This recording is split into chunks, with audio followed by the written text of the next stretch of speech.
Charles O'Neill, architect and civil engineer, Glasgow, deponed, I was instructed to prepare plans of number 17 Sandyford Place.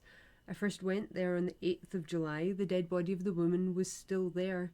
I made a minute examination of the whole house, shown 6 plans of the house. I made these plans. They are correct.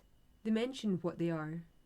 Advocate Deputy, besides the ground plan of each flat, you have given some isometric views. Will you explain to the jury what these mean? They are drawings made at certain angles.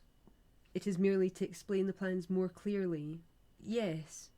You laid down, I believe, in some of these plans the place where the body was and certain articles of furniture. Yes. Did you do so from the place where they were and when you made these plans? Yes.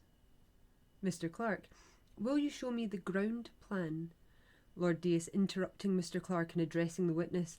The plans, as I understand, just represent what you said. Just so, my lord. Mr. Clark, been shown the plan of the lower flat. Mr. O'Neill, there is a sort of reddish mark commencing at the closet in the kitchen and passing through the kitchen door. Lord Deas, stop a minute, let us be more particular. What number is that? Mr. Clark, this is number 1. There is a reddish sort of stroke commencing at the closet in the kitchen. The word closet is in the plan and extending through the kitchen door along into the servant's bedroom. What is that intended to represent?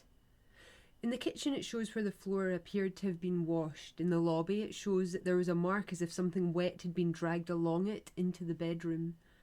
Mr. Clark, had the lobby the appearance of being washed? No. Lord Deas, the question applied to the kitchen, the passage and the servant's bedroom. The answer applied only to the kitchen and the lobby, and we have not come to the bedroom yet. Interrogated, in the bedroom, what did it show? The same track as was in the passage followed into the bedroom. Was this track in the passage dry? Lord Deas, he already said that the passage had not the appearance of being washed. I said that it had the appearance as if something wet had been dragged over it. Mr. Clark, what is the marks in that trail intended to indicate in the plan? It is a rather reddish hue, as if of blood. What kind of stone is the stone of the kitchen floor? It is a hard blue stone. Mr. Clark, there is a mark in the bedroom between the table and the hearthstone in the servants' room. What does that represent? That represents a portion of the floor that had been washed. Lord Deas, is there a wicket upon one of the lower windows? There is. Which window is that? The wicket is in the window of the pantry. Does that window look to the front? It does. Does it look into the front area? Yes. Is that window large enough for a person to get out when it is open? Quite large enough. Several of the jurymen having here expressed a desire to see the plans.